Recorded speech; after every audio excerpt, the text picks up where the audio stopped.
first things first, then let's look at the junior golf news from last year. Then, as it's normally the case here, I mean, we did do the junior news right the way through until April, but generally speaking, the start of the golf season traditionally is the US Masters, and there was No, it's not. well, It's the Sunningdale Foursomes. But there were, and actually I should mention, and there were some juniors playing in that as well, but not the person who I'm about to mention, because the defending champion for the Sunningdale Foursomes wasn't available to play in it, but Lottie Woad did play at Augusta. She played in the Augusta National Women's Amateur Championship, which is a prelude to the US Masters. It gives the opportunity for players that I think they have 2 rounds on another course, and then if you make the cut, you then go and play at Augusta. And Lottie went on to finish 13th, was the best of the British players. Kaylee McGinty, Charlotte Heath were the only other ones who made it through to play at Augusta. So well done to her. US amateur, obviously the British and the US amateur champion both play in the US Masters as well. And last year's winner, or the previous year's winner of the British Amateur Championship, was Aldrich Potgieter. I think he is South African, and he was a junior golfer when he won the championship. He played at the US Masters, missed the cut, but obviously what a great experience for him. Now, so moving on to competitions which did take place then during the season, then lots of them around the country, and I can't really mention all of them, but we'll go through a few of them. Scottish Boys Championship took place at London. That was won by Sean Keeling from Ireland. Scottish Girls Championship, that took place at Long Nidri.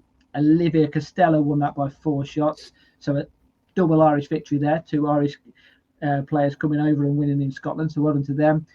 Staying in Scotland, though, this was a Scottish home winner and a very good player as well. One which we think, we've mentioned him on quite a lot of occasions throughout the entire year. We think this lad's got some real potential and could go on to become, Scottish golf past, with Bob McIntyre playing the Ryder Cup, one who could follow in his footsteps. A lad, 16-year-old called Conor Graham.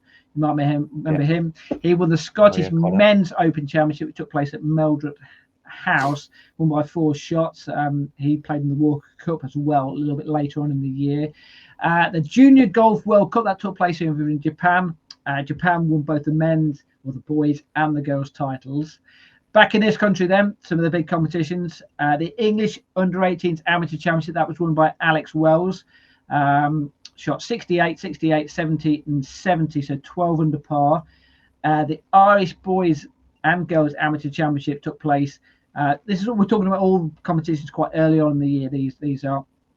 Boys was won by John Doyle, and the girls was won by Kareem O'Grady. Now, best finish to a tournament of the year, you might remember this, took place, well, this is my opinion. I think this is probably the best finish to the tournament of the year. English Boys Under-16 Championship, the McGregor Trophy, took place at Hunstanton Golf Club. Now, it was a playoff. The playoff was won on the second playoff hole. But you've got to get into a playoff, haven't you? Yes, I think I remember where this is going. Yeah, this was some. And to get into a playoff, you have to do something special.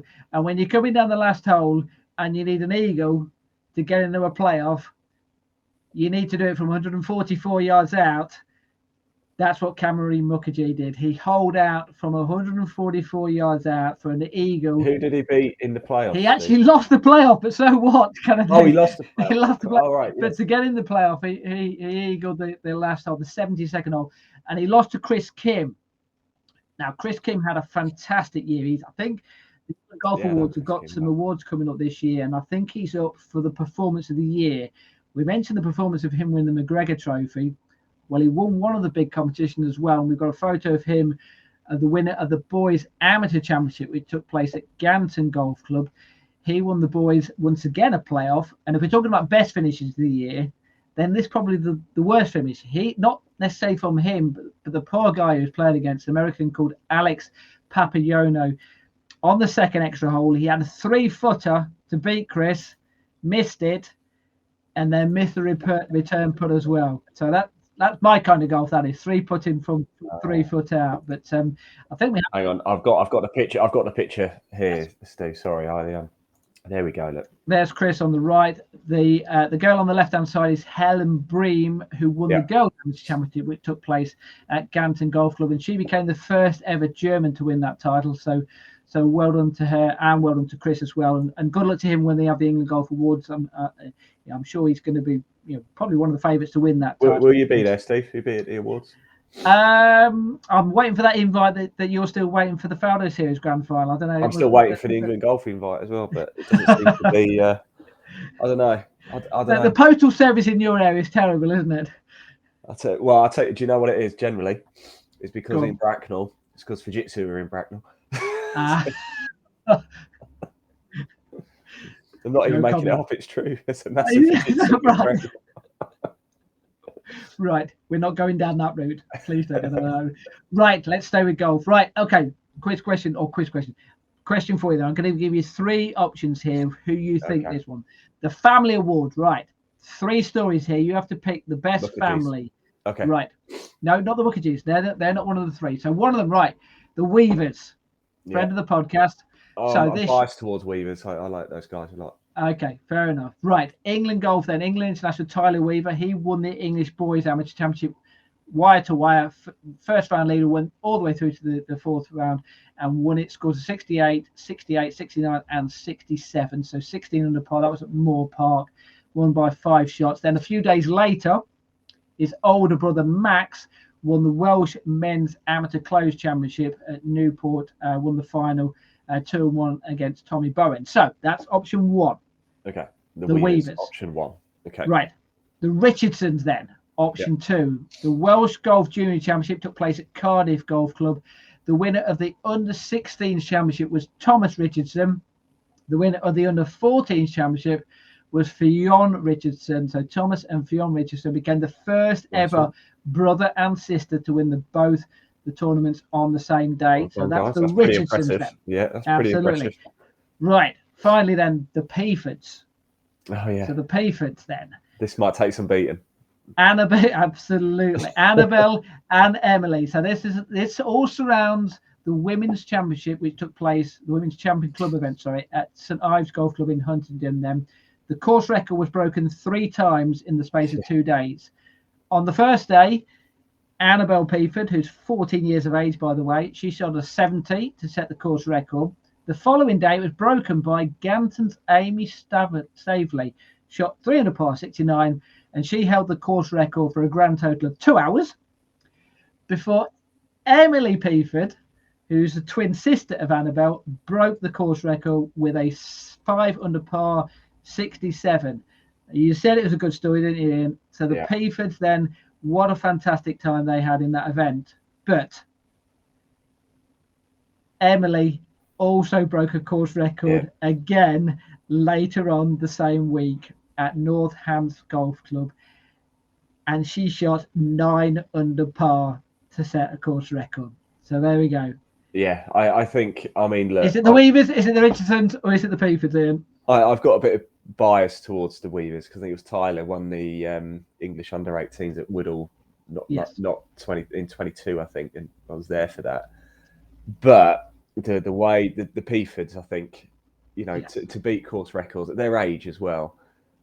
Also, North Hants Golf Club is just up the road from it. It's a track I know very well. I've filmed there a few times with Clutch Pro Tour and stuff, and I think the Peafords are going to just edge this one. Just edge this one. We'll give that one. Unofficial vote. We'll give it to them there. Well, tell us what you think, everybody tuning in. What's the better story? Which hey, look, at the end of the day, all 3 of them fantastic families, and they've all had a great year. So well done to all 3. Yeah. Right. So a few other stories over the last year. Home Internationals was won by England won the Home Internationals rather. The boys and girls combined, but the boys actually was won by Ireland, which is the first time they won that, I think, for a decade. So that took place at Lindrick. Other team events, and this might get mentioned as well when we go through the podcast which we've done, because the Junior Solheim Cup took place this year, and Europe won that, back-to-back wins. So they won it the previous time, the first time in history. Then they won it 2 times on the trot. They beat the USA in Spain 15-9, and the Junior Ryder Cup. And we're going to have the captain on the show a little bit later on, because we did speak to him this year. Stephen Gallo was the captain, and Europe won that 8.5, 3.5. And bearing in mind that the USA had won the last 6 matches, so that's some win. Really came down to the second day, where they won the second day 6-0, and then carried it through on the final day to win in the singles. So well done to And obviously we won the Ryder Cup. We held on to the Solheim Cup. We won the Junior Solheim Cup, and we won the Junior Ryder Cup. So I think you have to say it wasn't a bad year for Europe as far as team golf was concerned. Well, it sounds like PGA Tour's collapsing to me. And that might have got mentioned in one or two of the podcasts this year as well. So right. Just a couple of mentions then. The Fowler Series Grand Final, which we mentioned earlier. Another friend of the podcast, Ben Bolton, won that over in the UAE. Yeah, really great good performance stuff, as well.